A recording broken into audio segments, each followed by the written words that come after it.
Hey, how you doing? It's Clayton here from howtodrawcomics.net and buttonbrostudios.com, and I'm here today for a very special creator spotlight.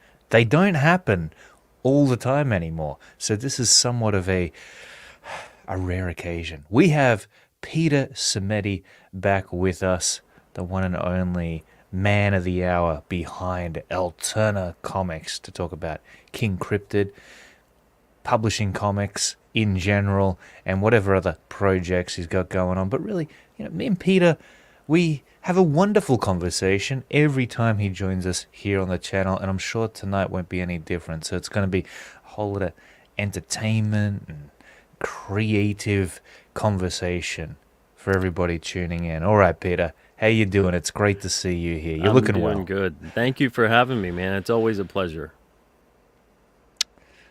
No problem. And you're You're looking an honorary great. guest. You said it was your birthday, so happy belated birthday.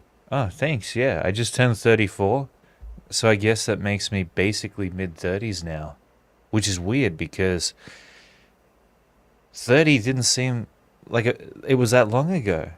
And I thought, man, I've still got time. I can make something of my life. Yeah, I can make the comic books and the cartoons It's work too for late me. now. It's all gone. Mid-30s now, soon I'm 40, 50. Oh, boy. Yeah. Yeah, I can't wait to see it. I can't wait to see where you're at in 5 years, 10 years, all that good stuff. I'm Yeah. 39. I'll be 40 this year.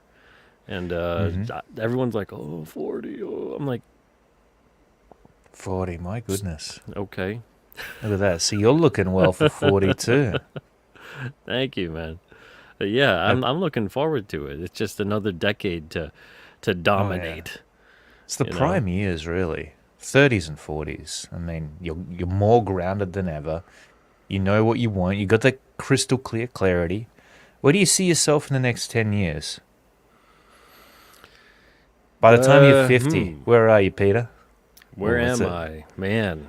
I'm talking to you. Oh, I hope so. Promoting That'd be promoting great. issue 100 of King Yeah, Cryptid. yeah. That's where I'll In our be. jacuzzis with our cigars. Well, no one wants to see that, but yeah, that's where I'll be. I'll be here promoting issue Mm, 100 of King Cryptid. We're on 5 to yeah, 9 right now. And by the that's pretty time, sweet. yeah, 10 years from now, we'll easily be at issue 100. Yeah, that'd be cool. That'd be amazing. Just think of the giant omnibus you could release. How thick would that be? Oh, that'd be really Oh, big.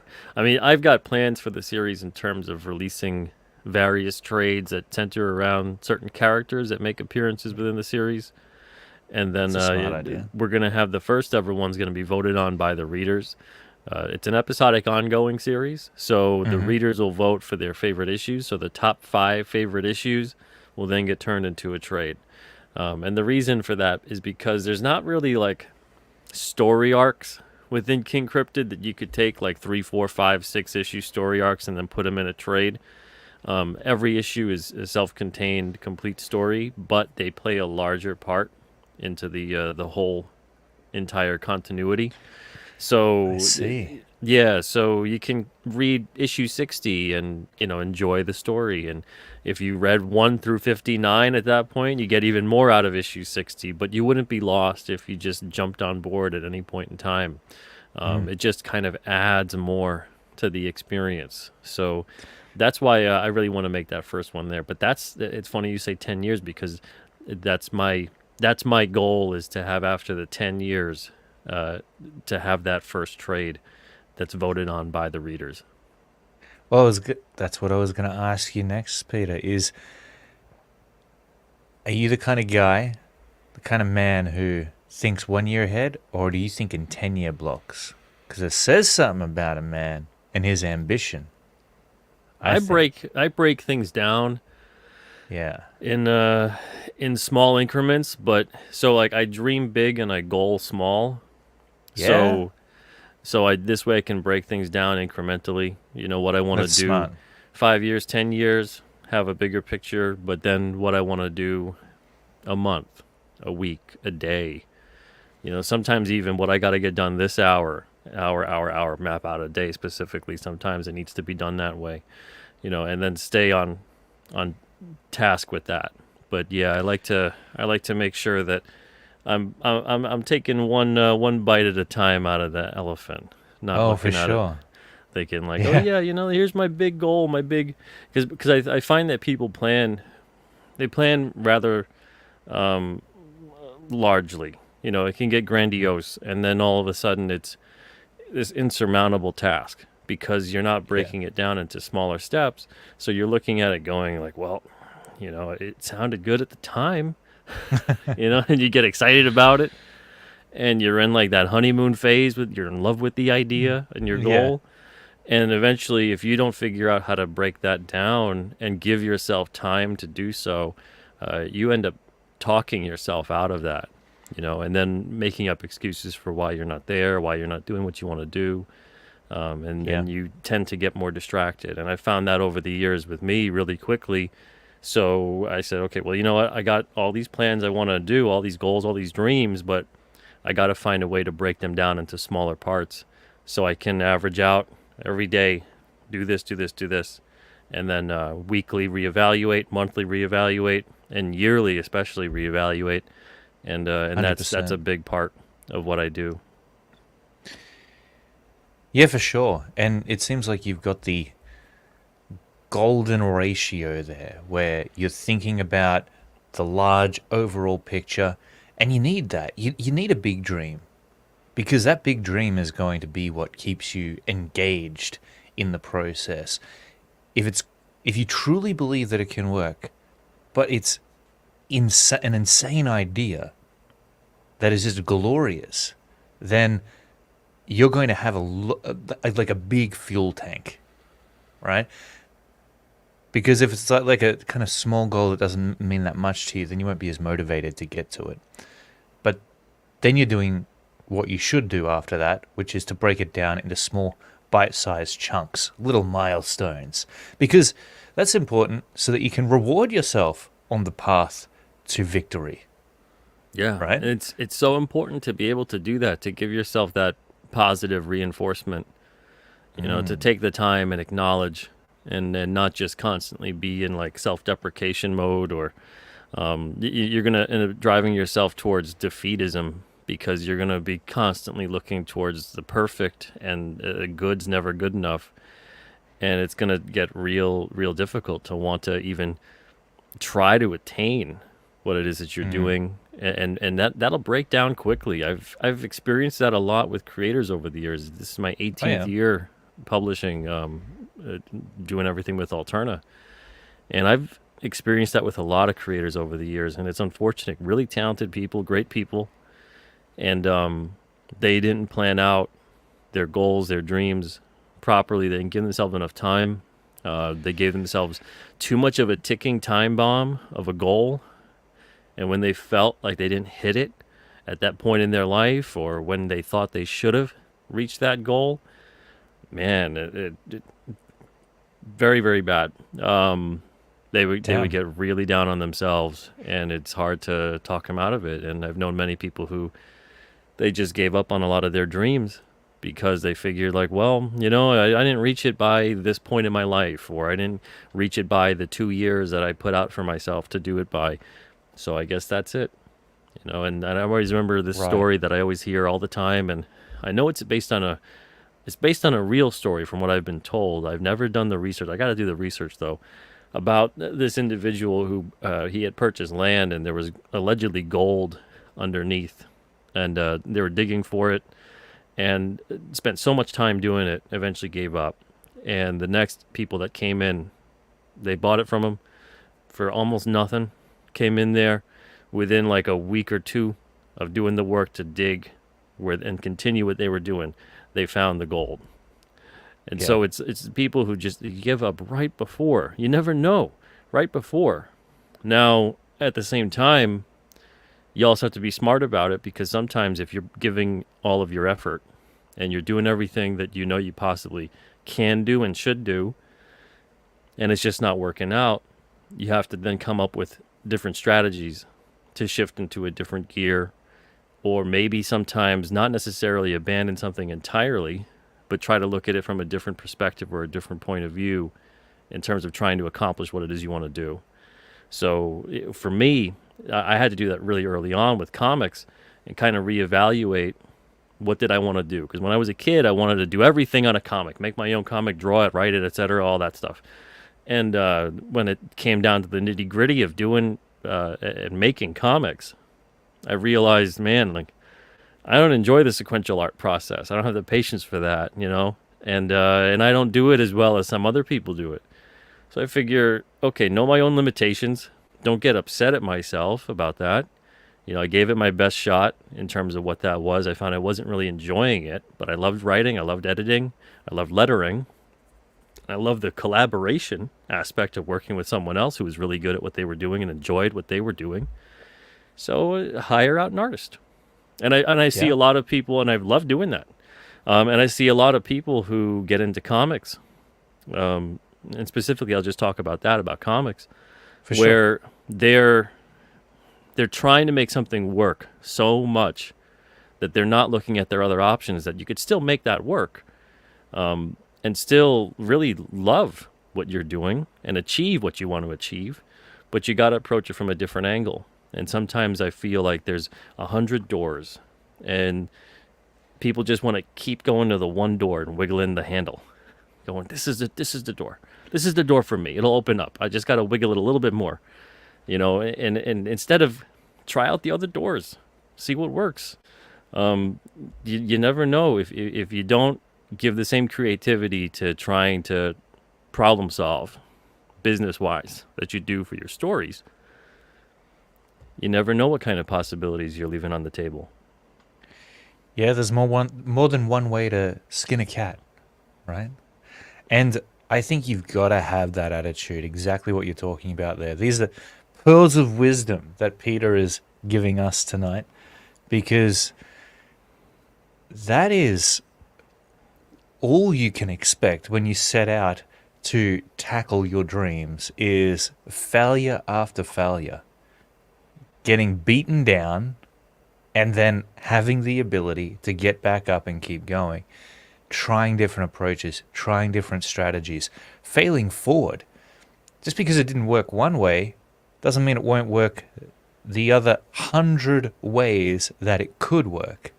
Yeah, but it starts with, you have to accept that there's all those ways and those paths to get it done. And and sometimes people just they don't see that. They're so dead set, and it has to be this way. It has to be done like this because maybe other people did it, or maybe that's what they really had their heart set on. And I respect and understand that, but you have to get beyond yourself of getting past a bit of the ego of, but I always wanted it to be this way, and it has to turn into, but what is it that you actually really want to accomplish? Because if it's like you really want to accomplish making a comic, or you want to accomplish working on a series for multiple years, or issues that you want to reach, does that mean that you still wouldn't be able to do that? And if anything, you might need to get out of your own way sometime to let that thing happen. So true. And so it's really important, I think, to understand that sometimes getting out of your own way when it comes to wanting to accomplish your goals and make your dreams a reality, that could be the very thing that makes your dreams and your goals happen and come true. So it's a difficult thing sometimes, though, because it really is like people will view that as a failure, or they'll view that as quitting or giving up in some capacity, and they'll get down on themselves for that. But that's not what that is. You got to assess the situation and then keep moving forward. Mm-hmm. All you can do is try and predict how it's going to go, but that doesn't mean that's how it's going to go. Unfortunately, you can. Yeah. The closer you can get to being accurate in your predictions, of course, that's a wonderful thing. But still, there's unforeseen circumstances that you're going to have to deal with. Things that'll pop up and come up. Artists are going to come and go. If you're hiring them out, they could just. That's the thing too, right? When you start off, yeah, you start off doing anything. It's a romanticized view of how it's going to play out. It's beautiful. Everything's going to work out. You're in that phase where the possibilities are endless. And sometimes you end up getting hit with reality in multiple different ways, things that happen along the way that were going to happen, and it was normal that they happen. But if you Yep. never acknowledge that that's part of it, and you just think that, oh, those are failures, this is bad, this is that, this is the other thing, then it's going to really stop you in your tracks. But yeah, that's the part that I find when people are starting off. They I don't know if it's an excitement factor. I don't know if it's rushing through things. I don't know if it's not doing due diligence or enough research into an aspect of what they want to go down. But when the obstacles hit, that inevitably will, some people get really rocked by that. And I mean, I've gotten rocked by that over the years where Yeah. there's things that happen and I'm like, wow, I didn't think that was what that was like, you know, and, Yeah. but you go through it. And sometimes you literally have to go through the thing and make the mistakes Mm. and do your best to rebound and learn from them. And hopefully you can, and that's all a part of it. You learn along the way, right? And Yeah. even the guys out there that look like they've got it all figured out, they're in their own phase of learning. They're still coming up against stuff that they have to deal with. They don't know that there's an obvious solution and they've got to figure it out. And so you've got to be a puzzle solver when it comes to making those dreams come true, whether it be as a comic book publisher like Mr. Simeti here, or a comic book creator, or a YouTuber. This is something that everybody can relate with. Building an audience, right? When it comes to promoting yourself as an independent these days, you need an audience. And I think that can be a place that a lot of creators just get stuck at straight up. Oh, I don't have an audience. If no one else has me on their channel, then I'm done for. But it's like, well, actually, you can. It is possible to build your own audience, and it is a lot of work. But if you learn how to do it, that's much more of a powerful asset than depending on other people to sort of promote your stuff. And I'm just giving this as one example because it's one cog within the machine of you as an individual, an agent of your own destiny, in order to be able to make those things happen. And Yeah. so it's it's puzzle solving. It totally is. You've got to sit down and figure it out. And then when you do set out to start making that audience, there's going to be a whole set of other problems that come up for you, a whole other set of mysteries that you have to solve in order to get that all figured out, get it happening. Why isn't this working? Why didn't that video hit as hard as I thought it would? Why is no one interested in the stuff that I'm putting out there? What is going on? And you are basically in a giant. I like to think about it like this, Peter. You're in a giant mansion, right? And it's pitch black in there. There's like mazes, walls, and stuff. And I think I you saw this bump. episode of Scooby Doo. There you go. Yeah, well, it's pretty much what I'm talking about here, right? And the only way out is to bump into all the walls along the way so that you know where they are, and let that just colliding into these walls in the dark lead you through out out, free you. Yeah. And so that's how it feels to me because I run howtodrawcomics.net. I've done the comic book crowdfunding thing, and probably will do it again, guys. Don't worry about that. But it's like, man, every day there's a new thing that's happening with my business, and you're a businessman too, Peter. So I'm sure you can relate with me on this. Where there's no one there to give you the rule book. There's no tutorial that you can take in order to get past the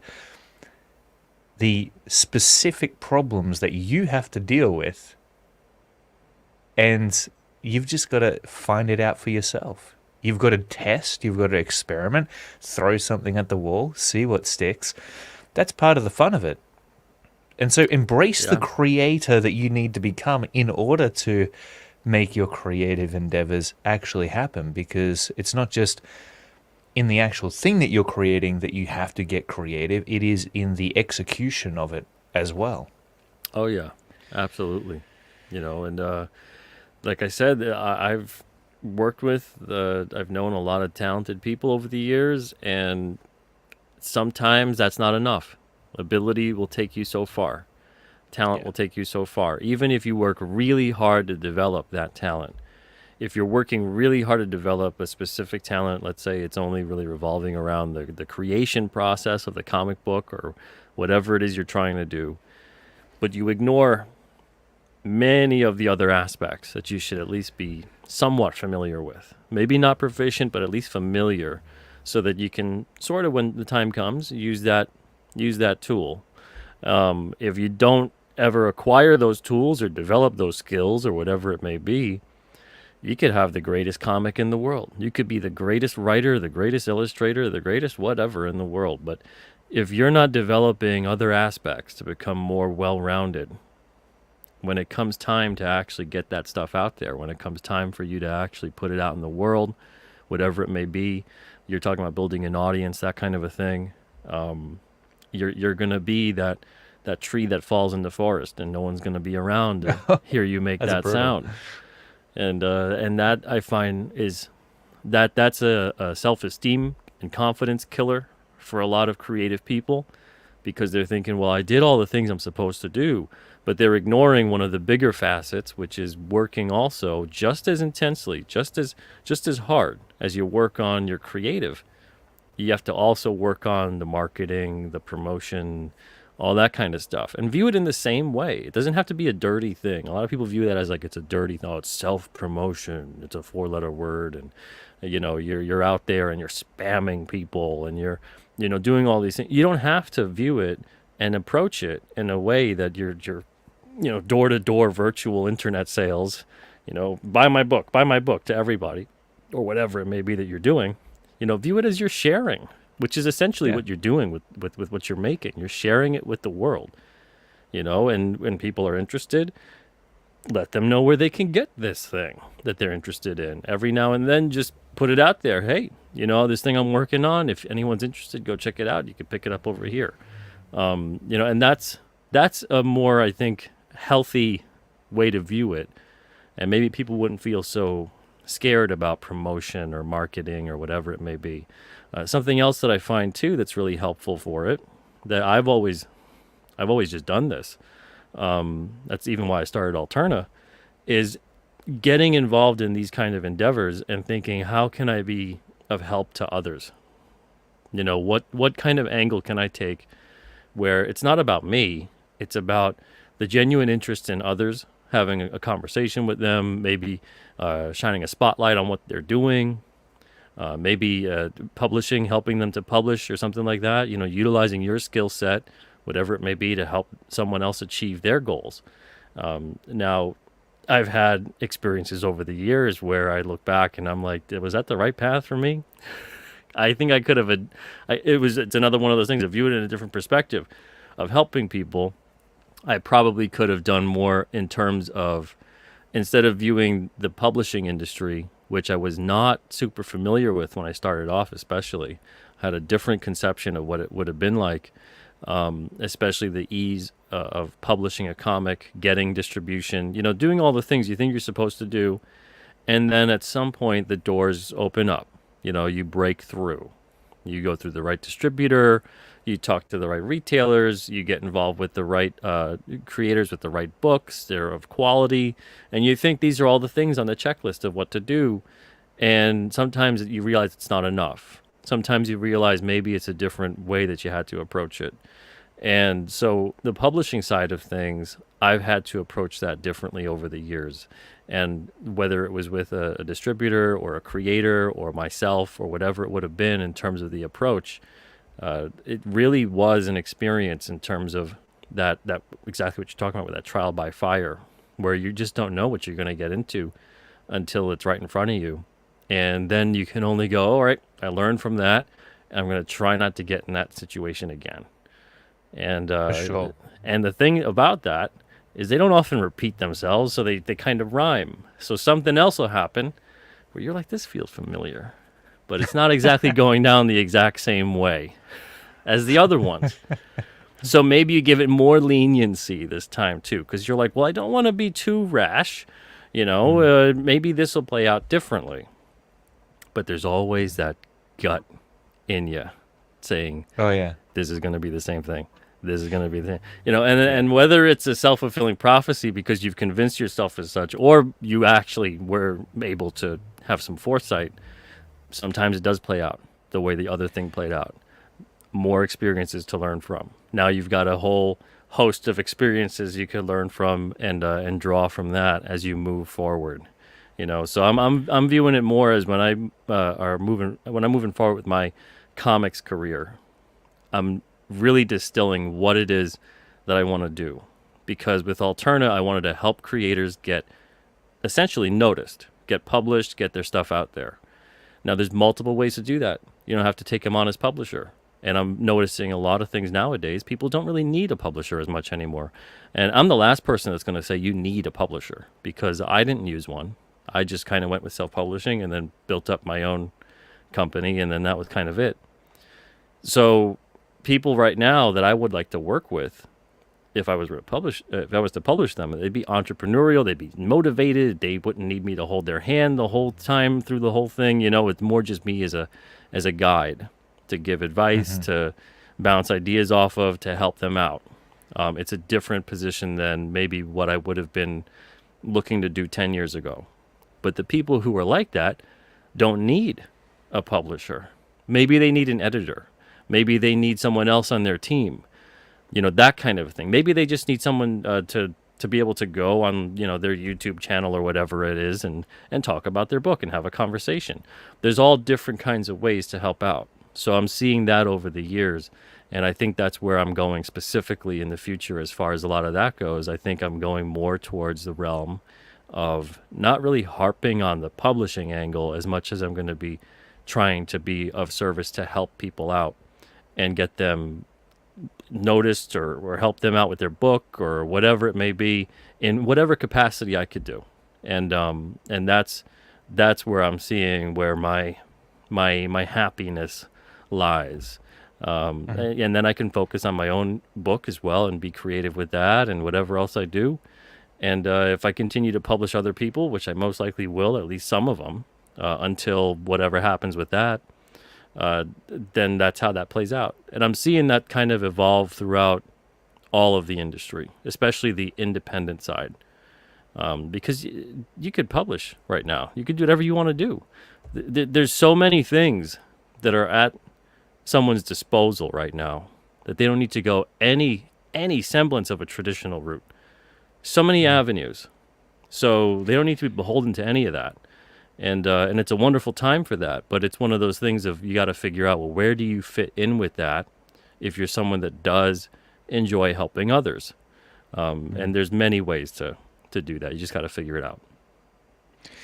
Yeah, for sure. And it's interesting to me that there's so many independent creators getting into this sphere who don't realize that you can actually just do it yourself. Like they're still within the mindset that, oh, all right, I've got to pitch my comic book to a publisher and try and get it published by somebody else.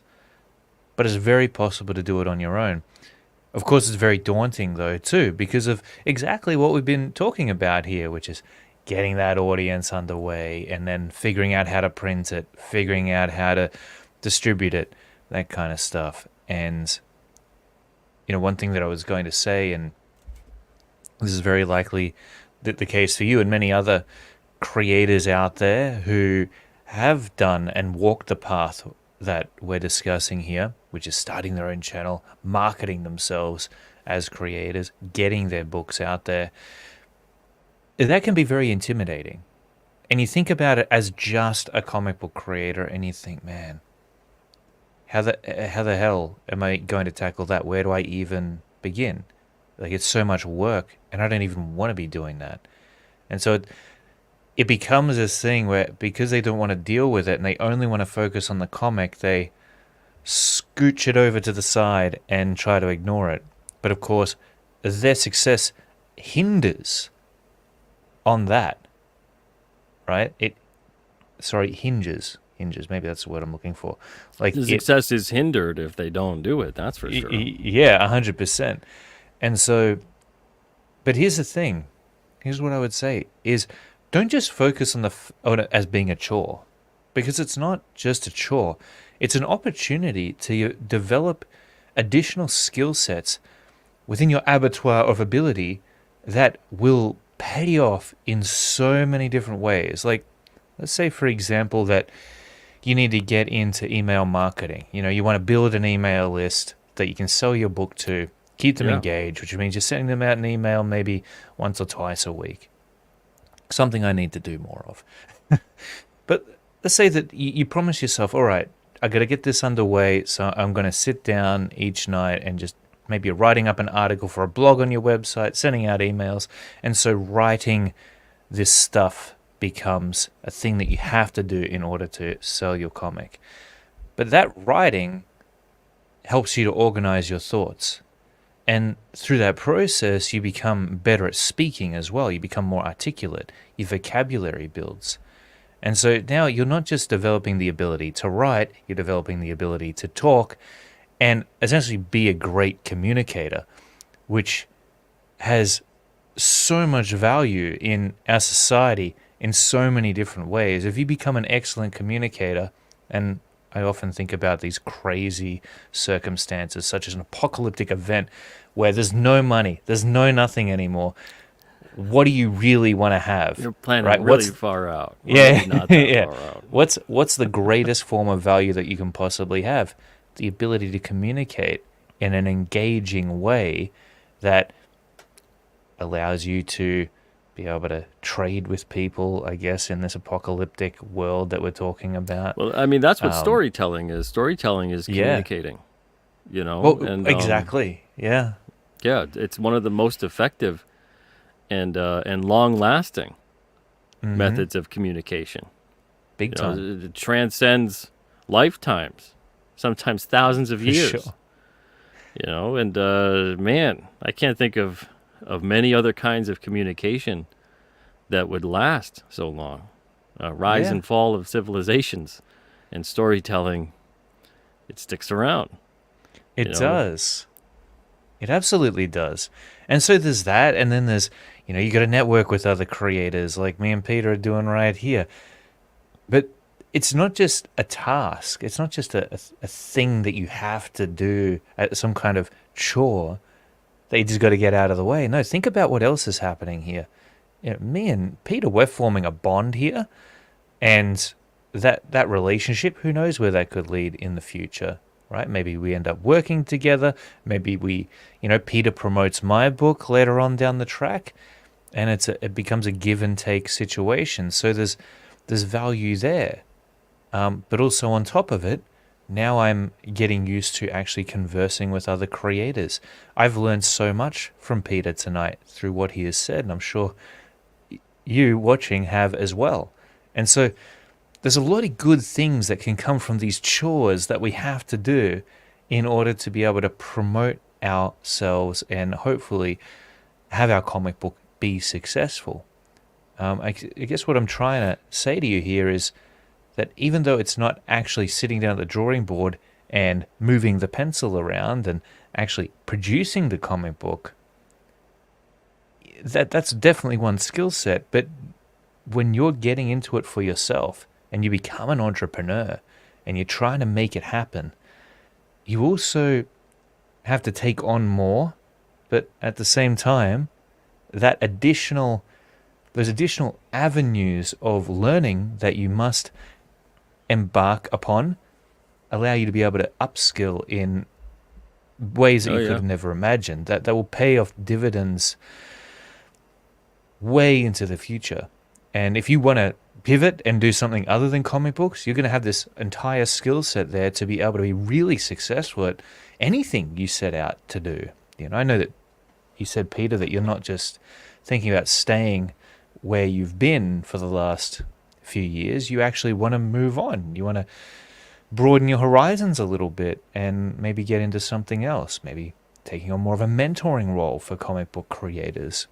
Oh, yeah. That kind of thing. And so everything you've learned up until this point is going to serve that new ambition you've got. Yeah, and that's the thing. To go back to the earlier part of the conversation, we were talking about dreaming big, and you make small goals. Um, I've found that a lot of people were dreaming really small, but they thought they were dreaming big.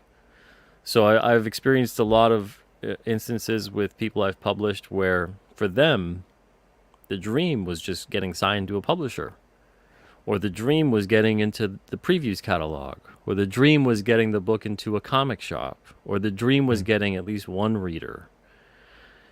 Now, what happened for a lot of those people when they hit that, because they never really thought they would have, they were dreaming so small, and kind of not viewing the bigger picture of like, no, you have to extend yourself past that, because you have to realize that when you're dreaming in that capacity, and you're doing something that many other people have attained on a daily basis, even though maybe this is not something that you've done yet, the likelihood of you hitting that goal, of making that dream come true, is very realistic. Now, am I telling you to dream unrealistic? In a way, yes. In a way, yes. I want you to dream really big. I want to sell 1 million comics. That my goal. I want to sell 1 million comics. Make it a serious one too. Yeah. Now the thing is that 18 years ago, I would never have said I want to sell 1 million comics. We've sold over 1 million comics in 18 years at Alterna. I never thought that would have been a dream that was attainable. So I never dreamt saying 1 million comics.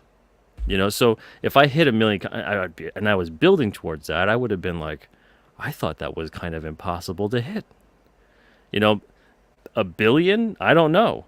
Every person. So this is my dream, and this will keep me doing comics forever. Tell us the big dream, Peter. My dream is I'm not going to stop making comic books and telling my stories in comic book form until every possible person on the entire planet has a comic book from me. Now, is that possible? I don't know. But that's my dream.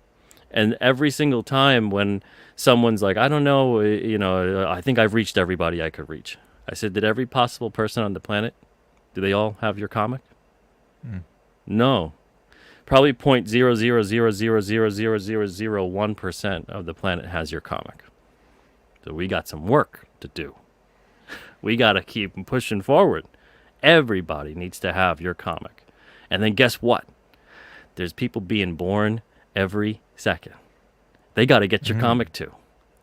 So it's one of... There's no stop. There's no stop until it's your time, and your time is up. And until your time is up, you keep moving forward. So it's one of those things where when I see people and they set their goal like, I got to get into a store. What happens is when they get into the store, they noticeably decline in their motivation. When they get it to the publisher, I've seen it when they get it to me, and I sign that.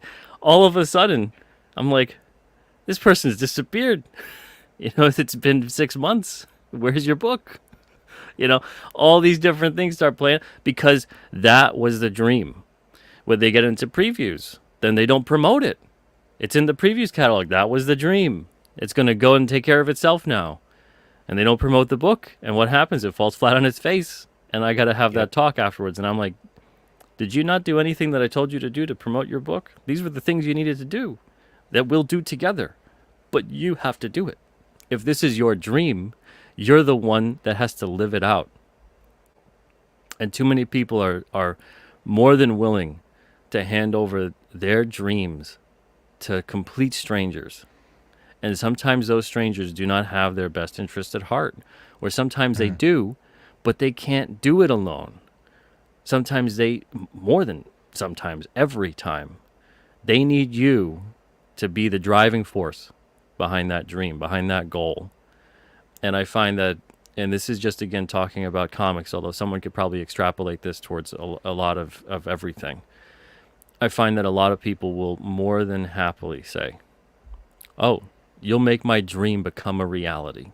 Okay, I give it to you. Don't do that. Don't do that at all. Your dreams are too precious to just hand off to anybody. You have to see it through. You have to see it through, and you have to make sure you're planning out what it is that you want to do to make that a reality. You can't say it's about publishing my comic, get it out there and whatever, and now it's done. It's done. That's it. It's just enough to know I made it. No, Mm. it's not just enough to know you made it. You need to dream bigger. You need to dream bigger. It doesn't mean you got to be upset at yourself then if you don't reach your spectacular dreams, but you dream bigger and you make your goals smaller. This way you have these things that are attainable along the way and you'll never run out of them. That is so true, man. And I got to impress upon the audience here, all the creators out there that are potentially watching right now. That's a real danger, actually meeting your goals. If those are small goals and you've met them, it can absolutely just put you into a place of stasis. Where do I go from here? You could be hit instantly with some sense of depression even from that. You know, For sure. where you now that was your whole thing. That was your purpose. This was how you defined yourself. And if you now have attained that, now what do you do? What do you do if you have not planned out further ahead? Because some people will go, oh, well, you set another goal. See, you're a goal-oriented person. So you're not understanding that there's some people that are like, no, that was it. That was it. Yeah. You know, and then they get it and they're like, now what? There's an aimlessness. There's a sense of loss of identity and purpose. And it can sink really fast. You know, so you got to keep that fire lit. You got to motivate yourself and you got to dream big. And you combine that with the burnout that you might be feeling after completing this goal as well. And it really just leaves you in a spot that feels impossible to get out of. And so I was actually there too. Like, did you mention that you had found yourself in a similar place where you'd met some goals and you're like, oh shit, what do I do now, Peter? Yeah. You've been there too? Oh, yeah. So you know how it feels. And I may have experienced that possibly after Kozor, certainly with howtodrawcomics.net, you know, it would start with, all right, my goal is to complete a video tutorial on YouTube. And I'd complete the video tutorial. I'm like, cool. I guess I got to make another one now. Yeah, Like, that's always a good one to have when it's something that you can repeat but in a different way. You know, yeah, for that's sure. always a good one to do. It is. The better goal would have been, all right, within the first year, I'm going to make this many videos for the YouTube channel, and then that becomes the goal. And then the step to actually create a single tutorial is just a milestone that gets me closer to the large goal. But yeah, like ridiculous goals are so important. And so I would complete a course, right, for howtodrawcomics.net. It would take me 6 months to complete, and I'd be putting so much energy into it, just giving it my all, my thinking, my time, my energy, and I'd complete that course. And I would just be so burnt out at the end. And how was it? Why did I get burnt out at that point when I had completed the goal? Like, you would think that would give me more energy to go to bigger and better things. But it's funny how much fuel you've got in the tank on the way to completing the goal. And then when it's done, it's like your mind realizes, hey, bro, your work is done here. You may rest now. And you go into complete shutdown mode. It's like that adrenaline dies down. Yeah. You know, that kind of feeling. And that adrenaline can last a long time. It can give you the ability to somehow live on 4 to 6 hours sleep each night and somehow make it all happen. But so with the How to Draw Comics Academy, this is the latest giant goal that I've set for myself, which is where I've been, by the way, everyone. You know, like I said, Peter Simeti is the first person who's actually been on the channel for like months, like probably half a year. So it's pretty nuts. Thank you, man. Yeah, no worries. Managed to squeeze you in there. And so the Academy has been where a lot of my attention has been, but I'm so inspired to work at that because of the giant goals that I have for it and the vision that I have for it. It's so huge, the level of success that I could reach with it. And yes, I've broken it down very realistically into bite-sized chunks that seem like they should be straightforward enough to accomplish. That's the key. You got to take this giant, crazy goal that you've got and then make it realistic by breaking it down into steps that you can actually execute. But I know it's going to take me a long time to get to the point where I can call the academy and the ambitions I've got for it accomplished. And that's a good thing, because sometimes I worry that I'm going to get there too soon. And I worry that I'm going to actually meet those goals. I've got an idea for how many subscribers I ultimately want to reach, like the ideal amount. And I'm like, oh shit, like what happens if I actually get there? And so I'm taking my time. All right, That's why it's important that as you're on your way and you see yourself closing in on that goal, especially if it's if it's a dream, hopefully what do you do? You start cooking up some other things too to add to that. Yeah. So let's say if your dream with your goal for your subscriber base, let's say it's 1 million, and you're closing in on it. You're at like 800,000, let's say. Go for two. Yeah. And What then if we just make be like, it all 2 right, million? yeah, keep going. And don't just put a cap on it, because you're the only person who's going to put limits on yourself. That everybody else For out sure. there, they have their own problems to worry about. People concern themselves so much, I think, with what other people think of them all the time, and if they knew what other people think about, they'd most likely discover that they're not thinking about you at all. They have all Oh, their no. own stuff going on. So Yeah. the only time they think about you, and it'll seem sometime, and I've been in this mindset where it seems like, man, these people, like, what's wrong with them? It seems like, don't you have something better to do than be concerned about me right now, in a Oh, derogatory yeah. kind of negative way. But taking a look back at the years that have gone by, you make it seem like it's longer. So I made it seem like I'm on their mind longer than that fleeting moment.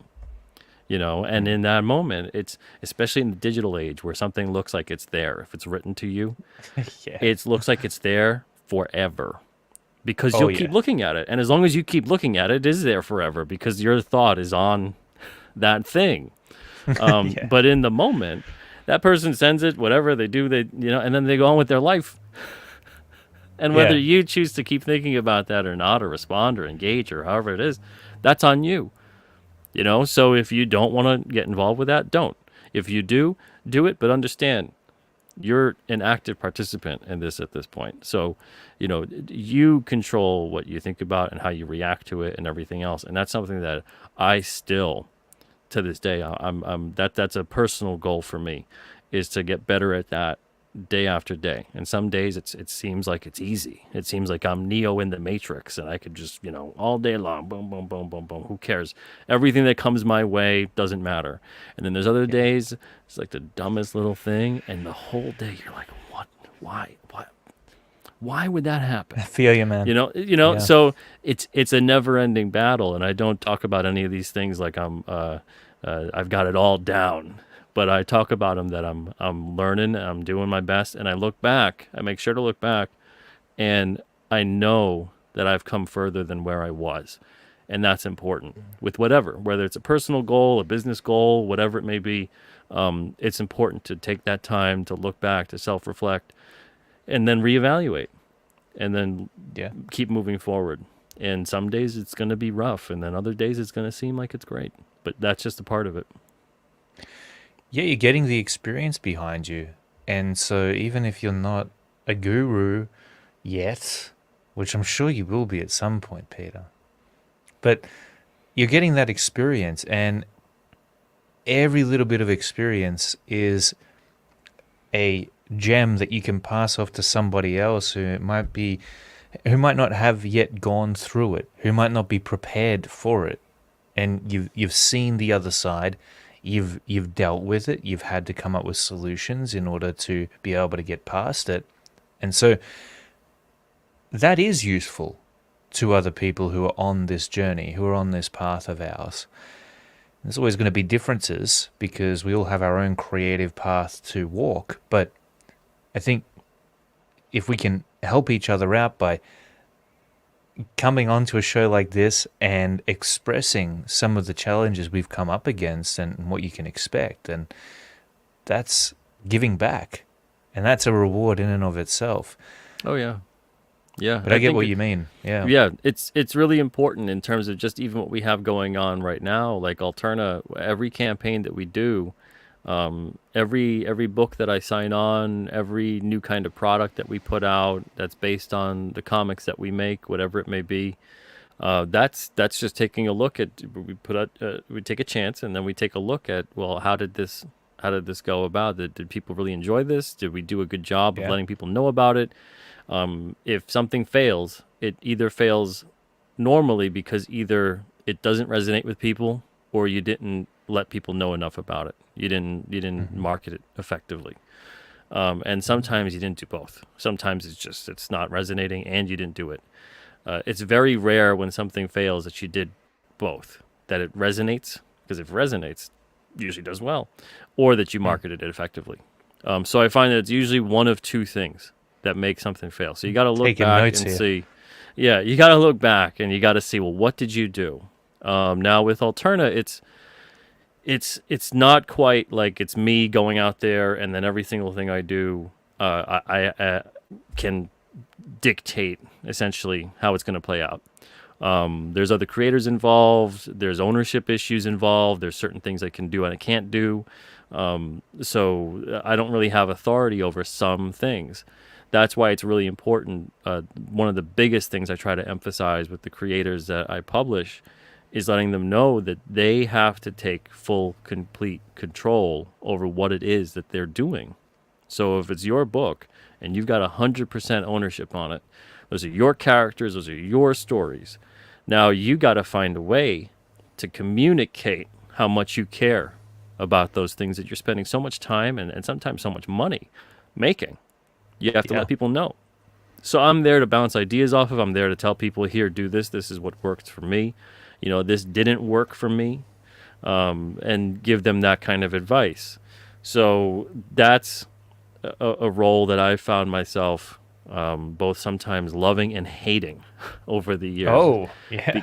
Because at the end of the day, that individual still has to do the work. They still have to do what that is. You can give them the greatest advice in the world, something that I often give the analogy of, you can give them the treasure map, but if they don't actually follow the map, or they dig 5 feet from where the X is, it's a failure. It didn't matter that you followed the whole map. You chose to dig 5 feet from where the X is. And now you're wondering, why isn't there treasure? You told me there would be treasure. No, I told you you have to follow the map, and then you would find the treasure. Now, did you follow the map? Well, I mean, I kind of, sort of, so you didn't follow the map? No. Well, why are you surprised there's no treasure then? So it's one of those things. Sometimes they'll make their own map. Exactly. And then I'm really baffled because I'm like, why would you bother? Why would you be here then? If you don't want my treasure map and you want to invent your own and you want to try to find your own treasure, then don't get me involved. Go do your own thing. Yeah. So, there's been all kinds of scenarios like that over the years. And I'd love to say that the majority of people took the treasure map and then went and found the treasure, but the minority of them did. The very, very small minority, maybe 8% of the people that I've published over the years would follow word for every single thing I said, and they did a great job, followed through, went on to either have success here or have success with what they did afterwards, because they took those steps and they learned and they moved on.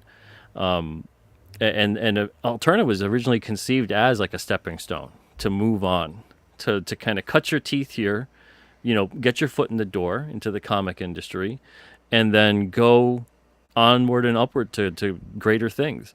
I always kind of fashioned myself as a smaller level publisher. I was dreaming small at that point when I had started off, thinking that this was a place for people to go to just get some notice, learn a little bit about the industry, get the book in distribution, maybe into a store, and then move on. And that was how I saw it for the first 5 or so years. And so because my mindset was that way and I operated that way, it was almost like a self-fulfilling prophecy in terms of staying small and being defeated in such a capacity. So after that point, after about the first 5 or 6 years, I started thinking differently about it. And then every 5 years, I started tackling it differently. And that's why on our 10th or 11th year, 2017, when we put out the newsprint single issue line, it was because it was a shift in gears away from what we were doing before, which was graphic novels and trades, pretty much only. We had digital comics as single issues, and even that venture, we were one of the first publishers to break through with that on Kindle and on Comixology. Whether or not it did well or didn't do well, it didn't matter to me. It seemed like something, let's try it out. Let's put another avenue out there, and why not? But now we've come full circle and we're back to self-distribution again. So we're doing everything outside of the traditional system because we did all the traditional system stuff, learned a lot from it, and I've realized I didn't want to be put in the position in which those systems put us in. So being able to pivot when we had to was tremendous. If we didn't have that set up at that point in time when we did leave, which was April 2020, by the time that pandemic hit, we would have probably not even be having this conversation right now in terms of Alterna as a publisher, because we would have been at the mercy of those systems. We wouldn't have been prepared to sell direct. We would have had to scramble like crazy. And so instead of being proactive about it, we would have been reactive the whole entire way. And the industry and other businesses would have completely and solely dictated what we were doing as opposed to partially dictating what we were doing. And that was something that was one of my regrets over the years, looking back, feeling like we didn't build up enough.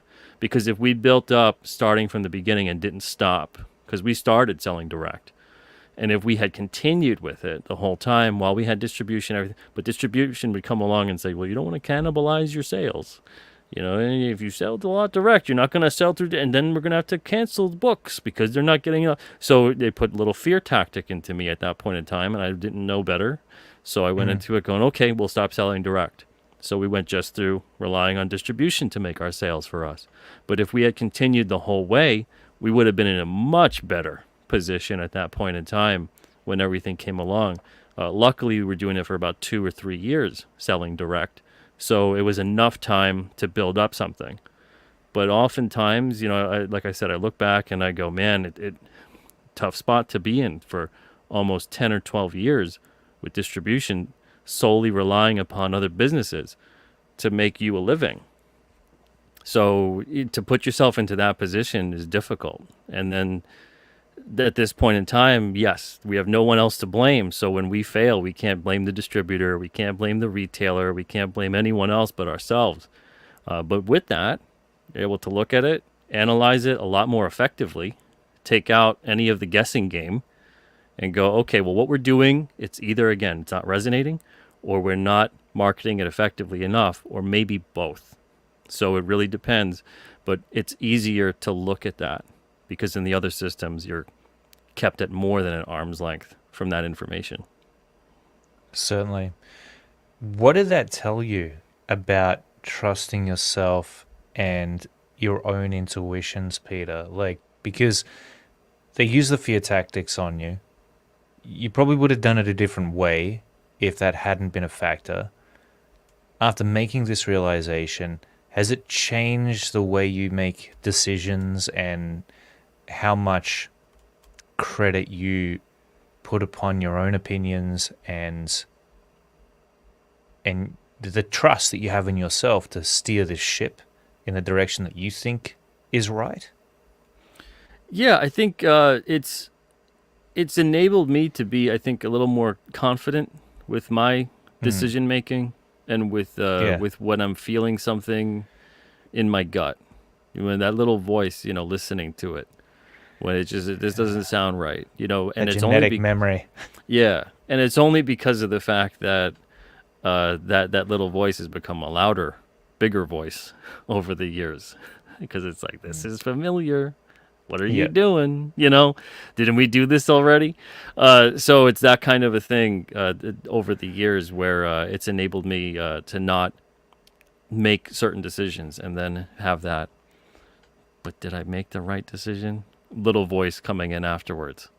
Mm. It's like, no, this is the way it has to be, because even recently we had to say we had to let go a creator back in November, and maybe 3 years ago I would have been like, man, I think we should just probably stick it out in a bad situation and just let it ride out. But now I look at it when I make those decisions, and I look at the bigger picture, and I take a step back and I go, in the immediate, in the short term, is it going to sting? Are people perhaps going to be upset about a certain decision that's made? Yes. But if that decision is not made now, the ramifications a year from now could be devastating because of the way that the trickle down occurs. It's the same thing that I've talked about this over the past week or two on different channels, where what happened with like the comic industry in the 90s. Everybody calls it like the collector bubble burst. It's really the publisher gimmick bubble burst. So, you can't fault the customers once they wise up, right? Now all of a sudden it's their fault that they're not going to be essentially taking place in a predatory kind of scheme to take advantage of marketing. So the way that it goes is eventually whatever happens within the supply chain, usually the customer will be the last stop. Now, if the customer decides not buying this anymore, what happens with the whole thing is it's like a train coming to a screeching halt, and the whole thing starts collapsing upon itself, maybe even flying off the tracks, depending on how it's going with the momentum. But the way that works within retail is if the train stops, the customer decides no more, not doing it, and they decide it in enough that now you get the retailer who's ordered months in advance. They're like, oh crap, what do we do with these months of books? But then here's the rest of the train coming. That's the supply line with everything that's planned a year or two out. If that stops short, it's just going to be compounding onto itself. So the problem that you see immediately looks rough. You don't even know what it's going to look like a year or two from now. It's going to be horrible. So unless you can course correct really fast, and the bigger a company is, the harder it is to course correct and pivot. If you can't predict that horror show that's going to await for you in a year or two, and you're not willing to just take that little bump right now, that's going to be that could end your business completely. Wow. So that's why there's things I've seen over the years where I've looked back and I'm like, I wish I cut ties with that creator sooner. I wish I canceled that book sooner. I wish I didn't give that guy 5 chances. I wish I gave him 2. There's been all these things that would have saved me time, heartache, money, the readers, etc. would have been saved in the same capacity, where they wouldn't have been as invested and then greatly disappointed afterwards. But instead I took it upon myself to say, okay, well, I don't want to kind of come to a rash decision, what I thought was rash at the time. I want to give people the benefit of the doubt. I want to give people chances. Okay, so you're a year late on your book. All right, well, you have it now. Okay, we'll put it out. But the next one, you got to get it to me when, the deadline is. All right, you're 5 months late on that one. Okay. So I was too soft on people. I wasn't intolerant enough. I tolerate a lot less now. But that's the thing, is that when people come along within the capacity of business in that sense, they really need to, especially again in this situation where they own it. It's 100% ownership. So I don't have any skin in the game outside of a very small profit cut, if there is profit. So I have to understand that if I end up making those kinds of decisions, soft decisions based on emotion, based on, I think this is a good guy, I'll give you, here's your 3rd or 4th chance, that has a dramatic impact down the line. And I've seen that impact play out a couple different times over the course of 18 years. So that's why in this specific instance, in every instance that's going to be happening from now on, I'm more than comfortable where if I can see the warning signs, I just say, that's it, that's canceled. We're not doing that. because, and I own it, and that's the way it plays out. Some people might be upset by that. Maybe they don't understand that. Maybe they think that that is rushing to that decision. But I've seen this story before. I don't need to see it play out to the end. It's much better to make that decision, like rip off the Band-Aid and move on, and then just, keep on moving forward with your goals. And again, making sure that that decision aligns with your goals and your dreams. Because if it does Yeah. align with it, to not make that decision, then you wouldn't make that decision.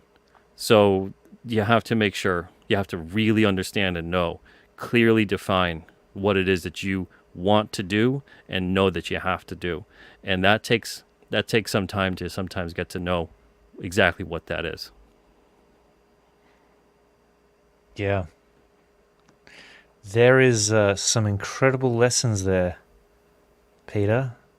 I know The it's a lot. ability. No, that's awesome. Man.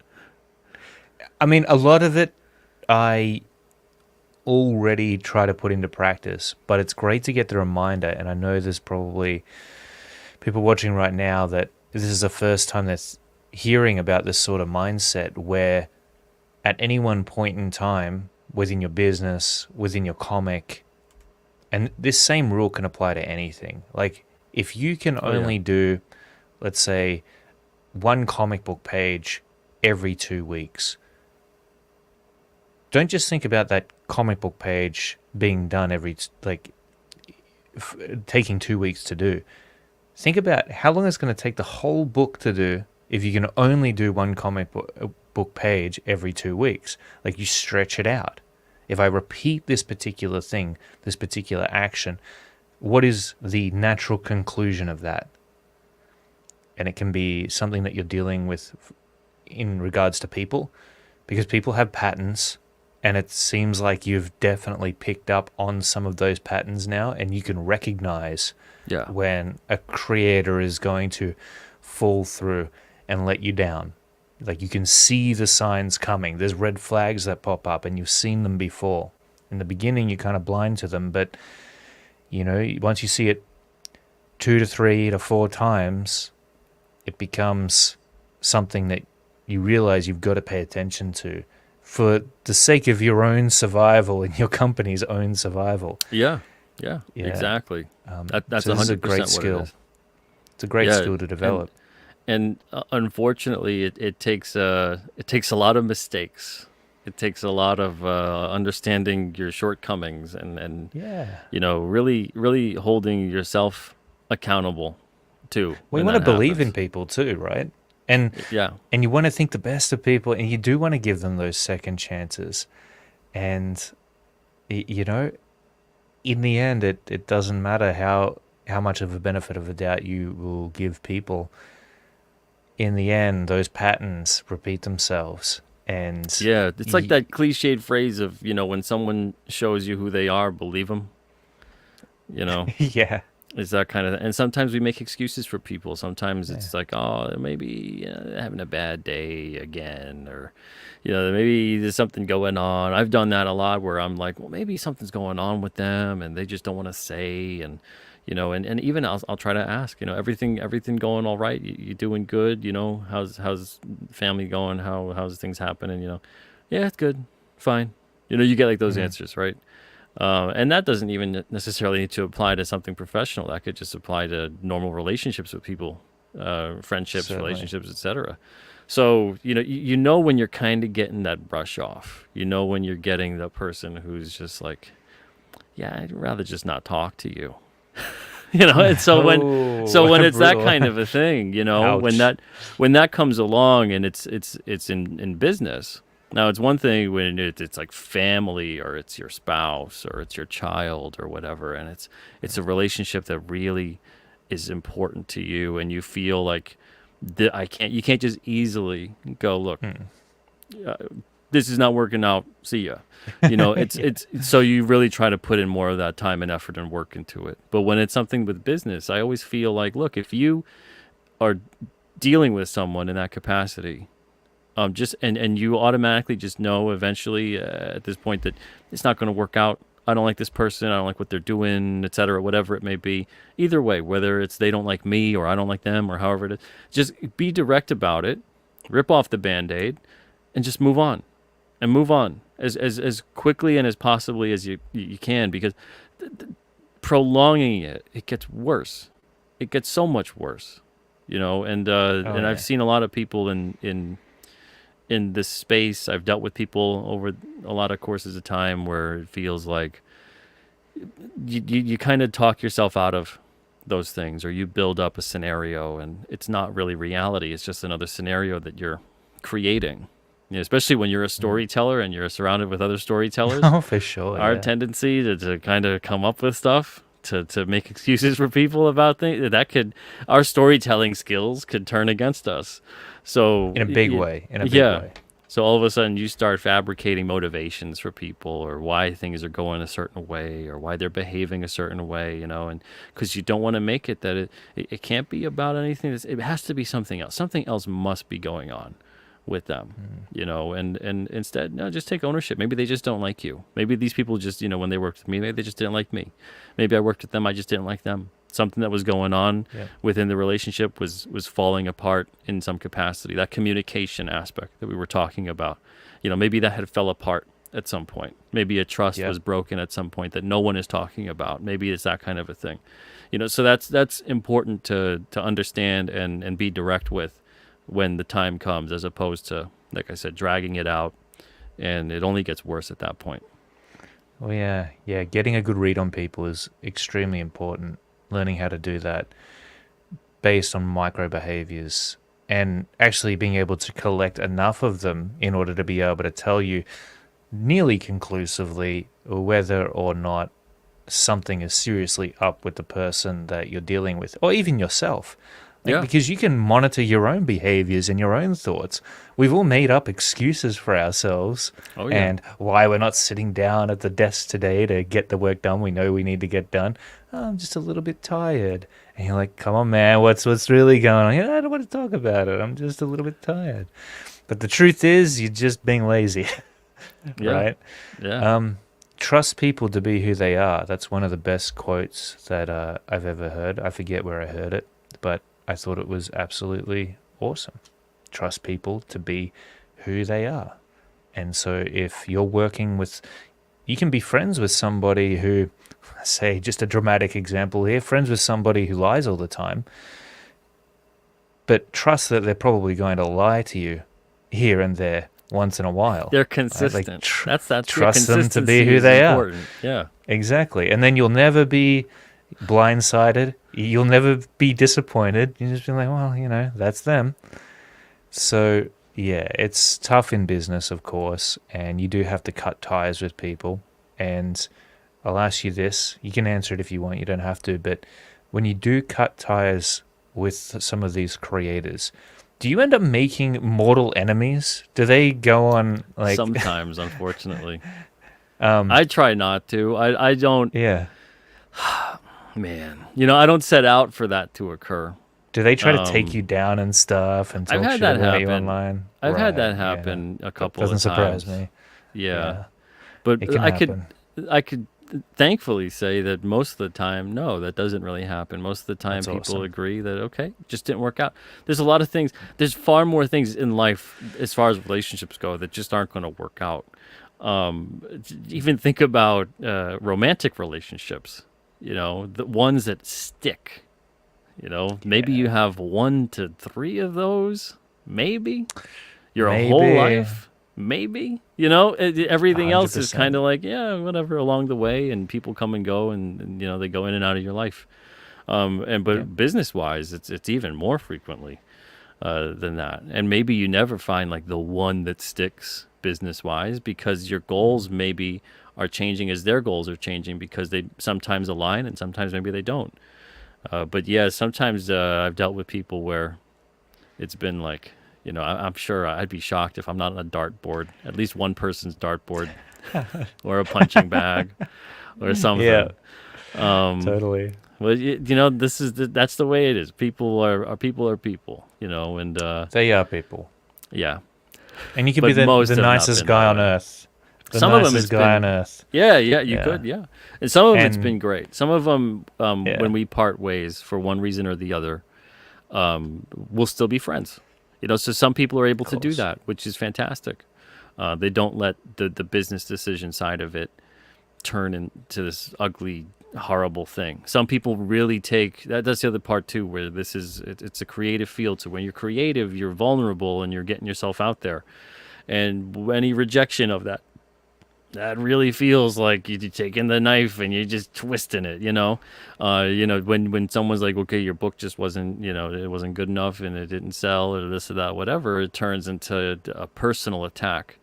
So then that's where it can end up becoming the blame game, and they make mortal enemies out of you or whatever it may be. And it doesn't need to be that way. It shouldn't be that way. If Yeah, anything, no. I welcome it. When someone doesn't want to be a part of whatever it is I'm doing, whether it's my life, my business, etc., I welcome that. That's great. If so, Tell me it's sooner rather than later. yes. When I was a kid watching Thundercats, it still sticks with me. There's an episode, and Jaga tells Lion-O, "Better an honest enemy than a false friend."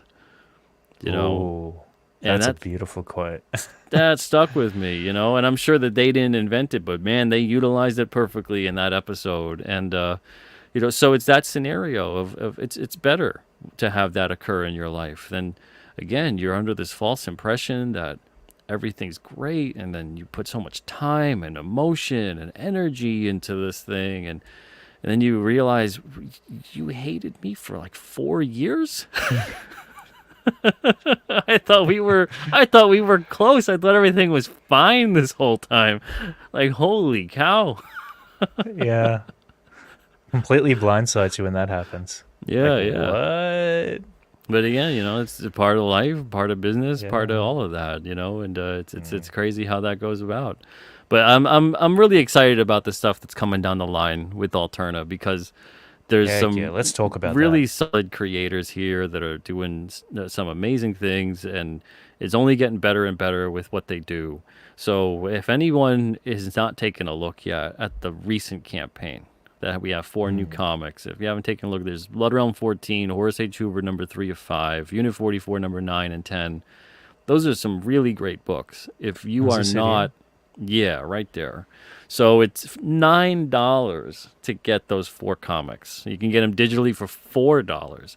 If you are not partaking in and of these titles that we have, you are doing a solid disservice to yourself. And I would not like to see you do that to yourself. So check these out. Don't We do got a it. lot of great comics, fun, escapist stories, really good storytelling, entertaining characters. Some of the storylines, especially on these books, they're intense. They're great, totally immersive.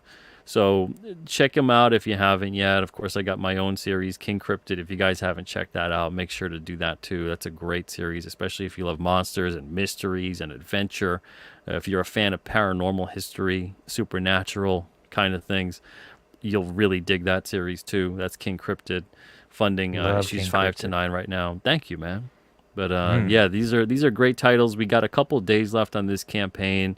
We're about $1,000 away from reaching the goal, so we're super super close. But I believe in it. I believe in it. I think we could do it. I think we could have a strong 2.5 days left on this.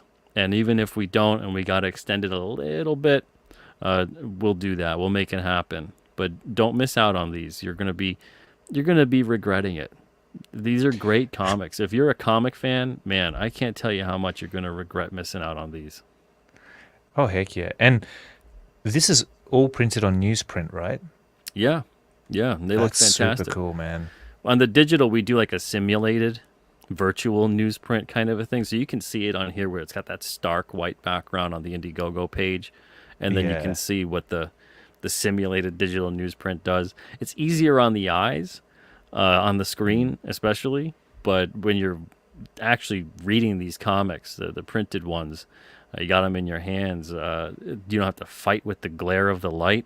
The colors look beautiful on the newsprint because the newsprint adds a warmth to the colors, Yeah. It's not, and there's a science behind it. Hell, that's why I'm wearing sunglasses every time on the damn computer lately, because of the whole blue light and because of the fact that everything is so blindingly white. I either have to have everything in a dark mode when I'm on the computer, or if I'm on the computer, which usually I am a lot during the day, I'll have like tinted lenses on and things like that. So if I do a show at night, it's usually I'm in sunglasses. Everyone's probably like, "Why do you think you're a cool guy or something over there?" And, no, it's because I get horrible migraines if I don't have these on. So thanks, but so we make sure that your eyes are treated right with the newsprint, because when it's on blindingly white paper, it actually the very white paper blue light bounces off more than any other kind of paper. The whiter the surface, the more blue light bounces back, and the blue light will affect your eyes. So Wow. you can get migraines from it. Blue light in and of itself will make things blurrier. Red light, orangey light, that kind of light, in terms of when you see like a filter over your lenses, whatever it may be, you'll actually see imagery to look sharper, because there's not as, Interesting. yeah, the blue light kind of scatters light particles, so it'll make things appear blurrier than they normally would be. So there's a whole like science behind it even. But as far as the newsprint goes, it's great, and the colors on the newsprint, on modern newsprint that we're doing at Alterna, are far more vibrant than anything that you would expect if you're looking at comics from like 30 or 40 years ago in the 80s and 90s. So give them a try if you haven't. If you have, you're aware of what I'm talking about. And I know many of the people in the chat are. And thank you guys for reading and supporting Alterna. Appreciate it. Heck yeah. Man, I gotta say, I saw this cover that you put out, or that someone had shared on Twitter, aka X. That's what the Elon Musk is calling it these days. But I thought this was just so cool that we've got comics like this these days. It brings me right back to, well, the 80s, man. The Yeah. 70s, the 80s, and the thing about that particular era in time is it had this kind of really intricate and intense line work like we see here. And I thought that was just lost, man. I didn't think that anyone really did that anymore. And it was, I know that there's definitely some creators out there that are keeping it alive, Corey and I included. But this looks so vintage, so old school. And I'm just glad that it hasn't gone completely extinct and that you're Yeah. still making comic books like this. And the way that it has been colored, like this would look gorgeous on newsprint. I know this is the cover, so that's not going to be newsprint paper, but or is it? Are your covers newsprint as well as the No, interiors? they're Right. glossy. Yeah. Yeah. But if you scroll down, you'll see an example of what it looks like on newsprint. Yeah. See, this is just so sick. And Yeah, man, I can't Fabrizio even. Aiello does a great job with the series. He does everything on the series. He's the writer, the artist, the letterer. So That's it's fantastic. a fun series where you follow the investigations of this oddball paranormal detective. He's got this special helmet on. As far as the capabilities of the helmet, Fabrizio has not even let me know. Oh. So good luck prying it out of him. But it's a really interesting series, and it's very beautifully drawn Yeah. and colored. And so, yeah, the coloring in this it's so interesting because I didn't realize it either when I was reading the old X-Men and the first comics coming out of Image at the time with Wildcats and whatnot, when it was still newsprint. And they would color it like this, where it had this cell-shaded appearance as opposed to the airbrushed style that came along later on. And it is amazing how well it actually works and how much it suits that newsprint vibe that you're going for at Oh Altona. yeah, yeah. I It's love that look of it. My favorite colorist is Glynis Oliver. yeah, She used to color everything I loved. Everything I loved in comics. Largely, a lot of the X-Men titles. John Byrne's favorite colorist too, apparently. yeah, right. So I love the color palette and the way that she would use it. And you'd see a lot of the time in the older comics where maybe the characters in the background, or it's a cooler color, a light purple, a light blue, whatever it may be, and then the colors in the foreground on the characters that are up there, they pop. They're the correct coloring or whatever so it was all being colored to accentuate the focal point of every panel, Mm. and it would all work within the composition of the overall page. And I love that aspect of it. On King Cryptid, I literally sent examples and told Christian Rossi, when he was coloring issue 4, Covington, he's in the chat too. Kier's artwork is very much that high contrast with the great inks and the line work and that kind of thing. And I Mm. told Christian, don't color it normally like the way you would color your own. Here is kind of an example of what I'm looking for. And he knocked it out of the park. He did a great job coloring that issue in such a traditional way. Because when you have this strong line work, you do need the colors to be bolder and have more clarity to them. And I hate that airbrushy kind of look that happens with a lot of the colors, and it's over digitized kind of thing going on. Yeah. But yeah, you really need that. You need that kind of thing to make the art pop. Yeah, I do think the airbrushy stuff can look good. It's just with the high detail style of art that you see in comic books like this, and I've even been thinking about it with my own recently, especially in regards to Borok, actually, which is the comic book I want to put out next, because it is so high detail. Savage sort of Conan, a land of visual aesthetic. What kind of coloring style is really going to suit that? Because if you do the airbrush approach, well, that line art can sort of get lost in the color. Yeah, yeah. And then a coloring approach, and that goes for the more painterly approach to coloring too. Like sometimes it can look amazing, but it can be overdone and the line art just gets lost. Coloring styles such as this, you you get a spotlight shining down on the line art with the color there to sort of lift it up. And that's probably the best possible approach that you can take to coloring high detail line art. If you want that Yeah. high detail line art to still be noticed, to still be a spectacle on the page. And so you know about Absolutely. that, Peter? Like, have you got specific techniques and ways of approaching the coloring process, not just for working with newsprint, but the sort of line art styles that you would see? Oh yeah. Well, I mean, the looser you're gonna get on your pencils and your inks, I think the better that the painterly colors can be applied. The better Yeah. that the colorist can really do more of the heavy lifting, which I think is a lot of modern comics have kind of gone towards that, where inking is almost non-existent Yeah. with a lot of the comics. It's just kind of like adjust the levels on digital pencils and then color away. And then even the pencils will get lost in that mix, and it'll all become like a lot of work for that colorist. And you better hope they know what they're doing, Oh, yeah. because now essentially you're just doing layouts and then they're doing everything else.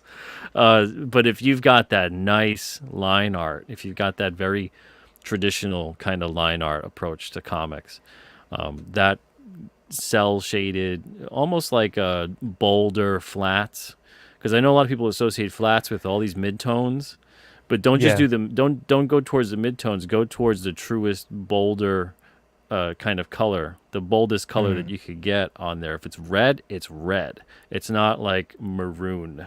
If it's blue, Gotcha. it's Like blue. desaturated. Yeah, yeah. It's not like Yeah. this desaturated kind of vibe. Like pump that up.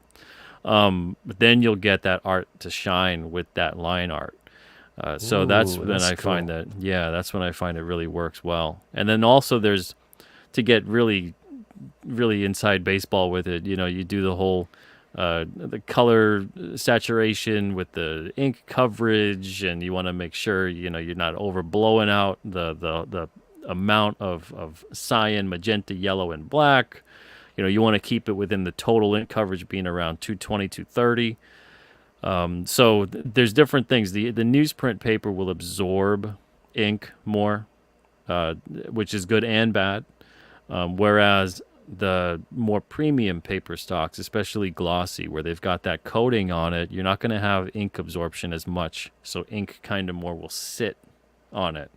So if you're doing that, you want to really make sure that your total ink coverage isn't getting overblown, because what you could end up doing is making the paper not actually absorbing ink, and it could end up smearing onto your fingers, even though you've got glossy premium coated paper, or offsets to the other page. Same thing with newsprint. It's even more apparent. You could bleed through. If you put like a total ink coverage, 400%, it's 100 across the board on the cyan, yellow, magenta, black. You can really destroy that. If anything, any printer worth their salt's going to tell you, look, you got to adjust that. That's not going to fly. That's going to soak the page. So you really got to make sure that you're toning it down. Now we do that automatically. None of the colorists or any of the creators have to worry about that. I do that automatically. We just filter it easily with the setting that we Okay. have. Cool. So it's not as much of a nightmare for someone that would go through Alterna or anything like that. But if you're doing your own book, you want to still be mindful of that. You want to take a look at those layers and the levels. And when you're coloring, you do want to make sure if you feel like details are getting lost, it's probably because you've got good, solid line art with a painterly style, or you've got loose pencils, inks, and you're going for a cel-shaded vibe, which means that you're not going to have these definitions of shape. So you're going to get things lost in that capacity. I've Gotcha. very rarely, if ever, seen people that do a painterly on a strong line art. I haven't ever really seen that work out that great, and vice versa. Yeah, totally. I mean, you'd probably, yeah. It's tough figuring out what kind of styles of coloring are going to suit what styles of line art. But when you can bring them together nicely, where they both complement one another, that's the ideal spot to find yourself in. And I just find it fascinating that you're doing newsprint. Do you must have your own, a printer that you go to make that happen. I assume you don't Yeah. actually have printers No, I don't have in a warehouse or something that you're doing it yourself. Yeah. Yeah. So that's cool. That's a whole Yeah. entire That's a other whole other level. undertaking. You need Yeah. those massive spools of paper and a huge contraption of a machine, and that's a whole other nightmare industry to be a part of.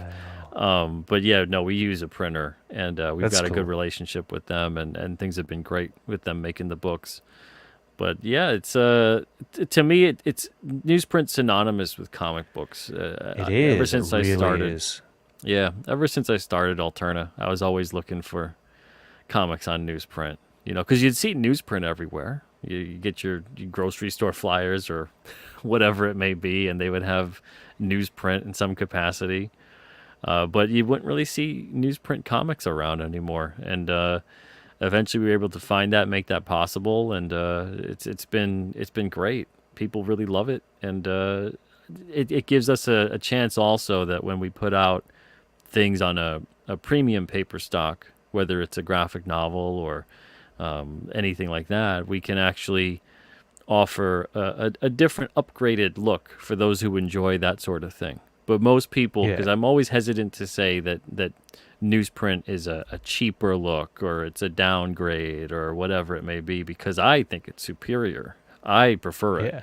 I wish to see everyone's comics with newsprint interiors. Those are my I think favorite. it's a vibe. But yeah, so whether that catches on or not is another thing. But it's been great putting these comics on newsprint, and like I said, it kind of adds a different element to it. It's like an underpainting.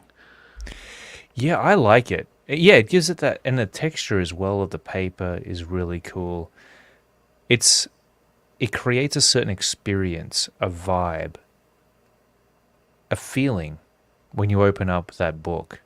And I haven't felt it for a long time. Like with the glossy paper that you get on modern day comics, it feels like you're more reading a magazine. Yeah. I feel.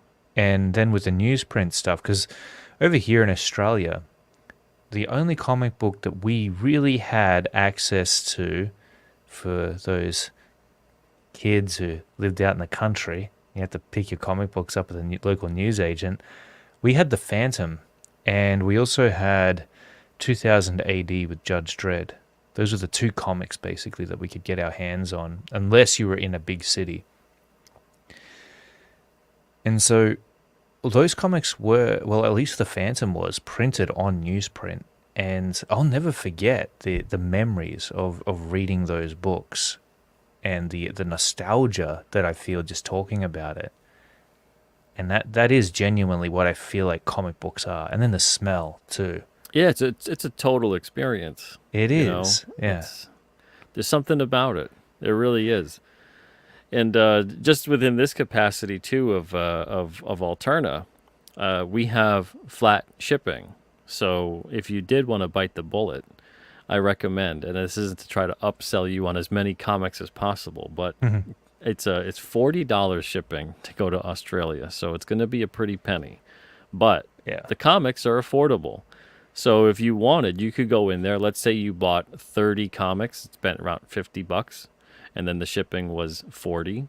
You spent 90 in total for 30 comics. That's basically $3 an issue. So when you look at it like that, it turns into, oh, that's not so bad of a deal.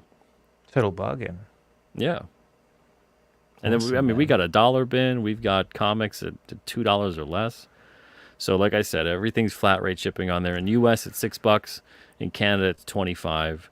And outside of US and Canada, it's 40. Hmm. Hell yeah, man. This is really Yeah. great stuff. Well, we're almost ready to wrap it up here, I'd say, Peter. All right. Um, That's a shame. I know, enjoyed I talking know. to you, Clayton. I know. It It's always a good sucks that time. we've always got to end it at some point. Man, I don't know. You got your own podcast going on, right? Yeah, From yeah. what I I'll have remember? to. I'll have to have you on. I want to talk to you more about what you're doing with how to draw comics and all of your ambitious dreams and goals for that. For sure. We got to do one of those Joe Rogan podcasts, so we just go for like 3 hours talking about all sorts of stuff. Because, yeah, Sounds it's a good. great time talking to you. You're a bit of a kindred spirit, I think, Peter. That's why I like having you on here. Um, but Appreciate it. in fact, it was the last creator I had on, I think, was Eric Weathers, actually. And then the creator before Eric was you. So it's Oh, been you, wow. Eric Weathers, and then you again. And yeah, you know, it has really sucked because over the last few months, well, over the last year, like I said, 6 months probably. There's been lots of creators who've wanted to come on and have just been trying to figure out a way where I can structure my schedule to get this creator spotlight show up and running on a regular basis again. And for that Mm. matter, the YouTube channel in general, I want to get more tutorials on there. So don't worry, guys. It's going to happen. I'm just sort of figuring out how I'm going to juggle everything because that's a big part of this business deal too, is just making sure that you've actually got time to market yourself and you're not stuck in production constantly. But yeah, Yeah, yeah. That's the thing, get, when you're an entrepreneur and you're doing everything, it's like one aspect of the business is up and running, all the other aspects shut down. It's very rare when you can get multiple aspects running at the same time, and if you do that, it's usually because you've kind of automated some kind of function, and then you're kind of just gonna data collect afterwards or whatever it may be. But yeah, it's one of the things, man. Juggling all those responsibilities, it can be quite the deal. it can be. Yeah, you got to come up with strategies for it and whatnot. Yeah. Let me go through some of the comments just real quick here because I really appreciate everyone who's tuning in right now, joining me and Peter for today's show. Absolute pleasure to have you, and it wouldn't be the same without you. It'd just be me and Peter talking here by ourselves. It'd be fun, but it wouldn't be the same. All right. So we've got Chris. What's up, Chris? He says, great stuff from what I see. I like the style. Thank you. Thanks, Chris. And then we've got SDA. I missed Eric's part. Gonna have to rewatch it. Never happened. Never actually happened. I woke up in a daze today. I was partying until like 4 a.m. in the morning for my 34th birthday. Yeah, I still hit it hard, even though I'm in my mid 30s. But yeah, I woke up and I had to be reminded by my better half that I was interviewing somebody today. I'm like, wait a second, who? Oh yeah, Peter. Damn. So I was up and rush, and I sent Peter the link, and he's like, yeah, like this actually that 8 p.m. EST is an hour from now. And I was like, oh, right. So I sent you the link an hour early. Yeah, so I was very confused. And I also named the video something that was not what the video was going to be about at all. Anyway, Spicer says everyone wants it. Heck yeah, they do. Isn't that right, Peter? He's always asking me for a 4-hour show. Man, oh man. I think the most we had was like we flirted with 3. Yeah. It's Did we? tough. Yeah, It's tough. I can think be we got hardcore. we got like I think it had to be over 2 hours the last time you were on. I It think. would have been close to it. Yeah. Yeah. If I didn't have to go somewhere like really soon, I would have gone to 2 hours easily today. Um, all right. I got a birthday dinner to go to right after this. Man, look at you. Yeah, I Having a know, birthday huh? weekend. Isn't it? Very nice. It's how I like to play it. It's nice when Hidden it falls Hand. on the weekend. It is. It is. Yeah, Saturday. It would have been Saturday for me. Of course, it's Saturday there right now for you. Indeed. Yeah. So the 17th is my birthday. So today in your time, So it's in still your your land, birthday is here. actually my birthday. Yeah, it is. Look at that. It is. Hidden Hand Media says, How to Draw Comics is a great course. Well, thank you. I mean, it's so much more than a course, too, but there are many courses within it. But thank you so much, Hidden Hand Media. Oh, yeah, so Hidden Hand is actually in the How to Draw Comics Academy. And hopefully you're enjoying it and getting a ton of value out of it, man. Classes 4 times a week, my friends. If you want to get onto that, be sure to look out for the posts that I make with the special discount code. It's a recurring discount code too, so every billing cycle, get 75% off. Don't know how long it'll last for though, so you better get on it. All right. What Geeks Do Network. What Geeks Do Network. Really great show, guys. Thoroughly enjoyed it. Thank you, my friend. We appreciate you so much for being here. Kia says, Great show, man. All right. Dr. Masks Retro Elixir says, I grew up on the Phantom strip in the paper. Nice. Yeah, me too. I would cut them out and stick them into other books to make my own Phantom comic strip books. Oh, nice. Very nice. Just to get the glue stick out. You're like scrapbooking. Pretty with much. The Phantom. That's exactly what it was. Yeah. You know, what can I say? I love I comics. used to do that with, I don't know if they still have photo albums where it's like a tacky paper and you lift up the plastic sheet, but that's what we had when I was a kid. I used to do that all the time with like the Spider-Man strips and stuff like that were in the paper and put them in the photo album book. Right? Yeah. It's very close to what I was doing as well. And I don't know. It was kind of like you were making a comic book. It's like an early stage of making a comic book. It was our destiny. It was. It was innate within us. Dan Lawless is here. Hey, Dan, great to see you. He says, I'd love if the style came back. Heck yeah, me too. I think that'd be awesome. And then Spicer says, the comics are awesome. I have a lot of Alterna Comics, and the quality is always good. Love the newsprint. Feels great, and love the nostalgia. That's Thanks, sweet Spicer. as, man. Appreciate that, man. Got some hardcore fans in here, by the looks of it, Peter. Yeah, they're the best. They're the best. It makes it such a rewarding experience.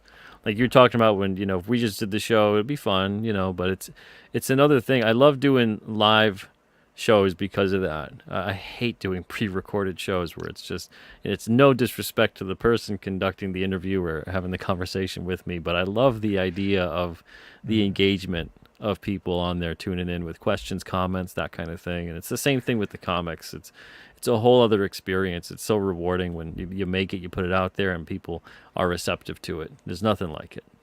For sure. There's just a different energy about it when you're doing this stuff live. That's why I got to do all my classes live these days in the academy, because I just can't do them on my own. It's too Yeah. strange, you know. I'm Yeah, it just is. sitting there, kind of like, oh, who am I talking to right now? It's myself, I guess.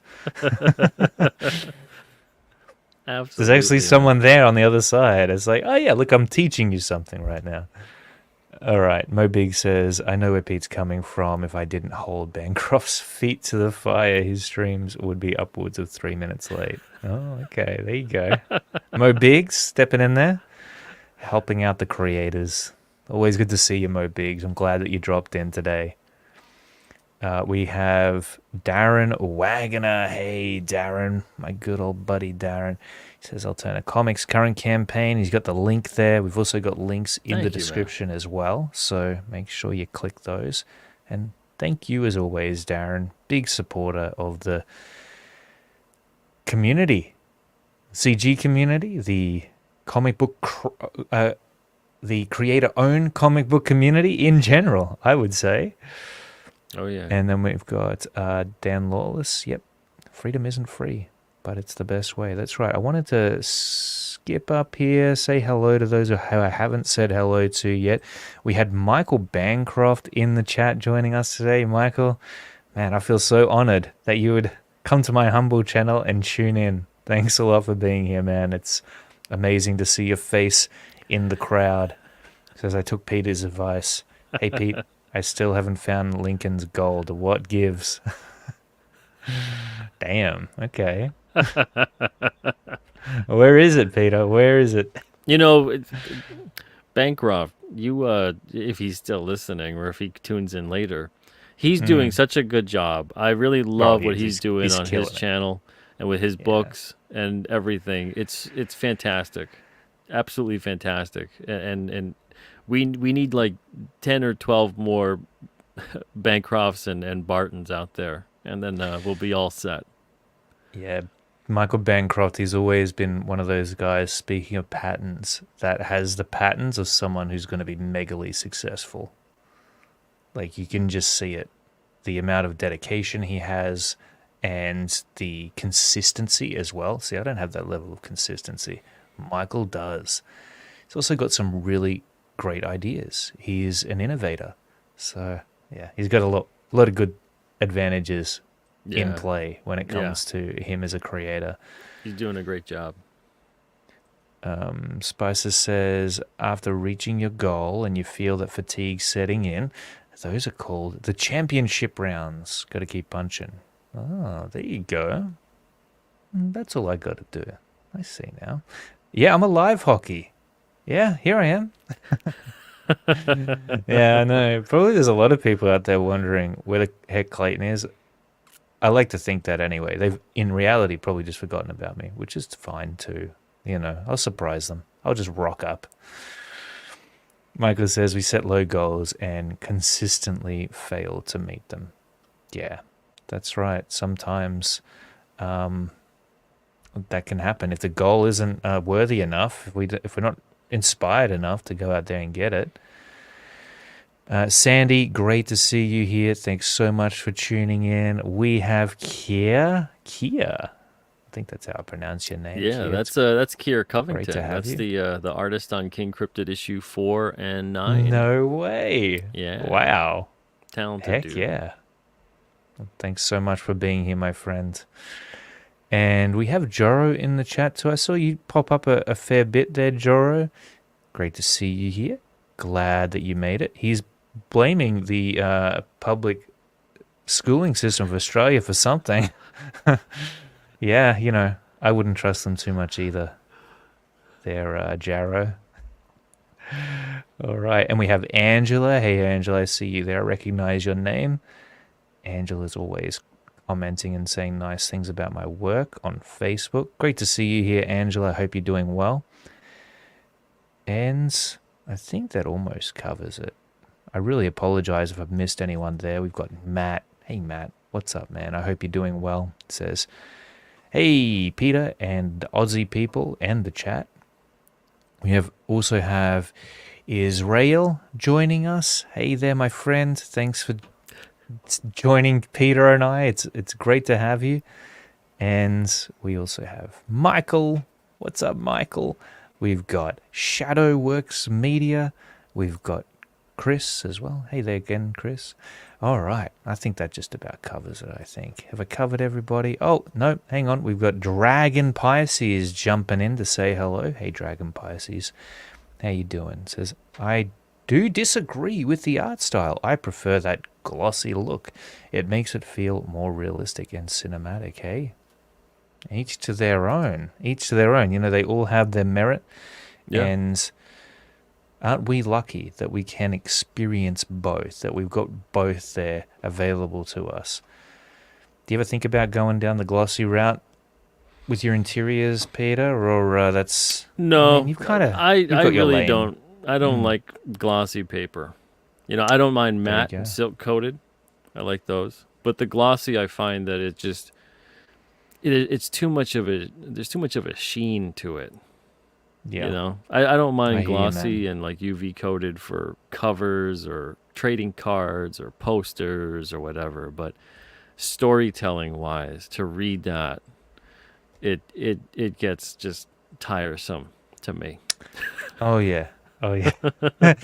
If you want Peter's books, you better be willing to accept newsprint. All right. So, Peter, any final words? I mean, they won't be the final words you ever have here because you'll be coming back, man. I need you to come back. We had too many good conversations. Oh yeah, But yeah. For today, what are your final words? I'll be back. You'll be And that's not the final words. So if you guys haven't had a chance yet to check out Alterna, go to alternacomics.com. Check out all the great comics on there. We've got almost 500 items in terms of comics, merch, and more.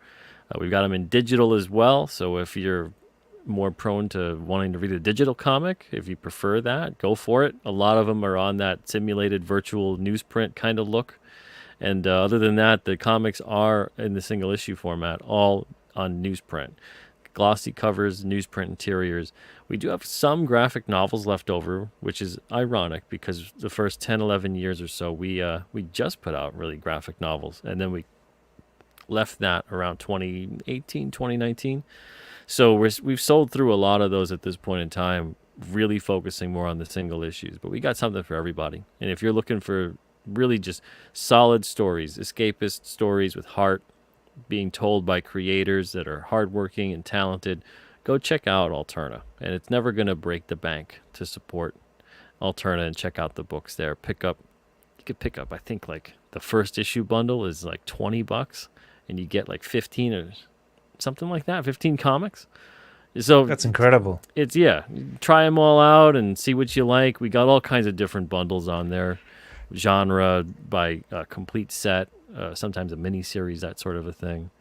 But yeah, so go check them out. Lots of great stuff on there. And if you want to support me directly, you can follow me on Twitter at Peter Simeti, or you can go to youtube.com/Peter Simeti. I've got a show almost every day in some capacity. This week is a rarity. I've only had maybe one or two on my channel. But other than that, usually I'm doing some kind of interview or a conversation in some capacity 4 or 5 nights a week. So make sure to tune into that, subscribe to that, and you can also check out my comic, King Cryptid, if you enjoy monsters, creatures, mysteries, adventure, all that kind of good stuff. Follow the adventures of King Cryptid, who is a 500-year-old cursed immortal on his journeys and encounters with various dark creatures, both being created by magic and science.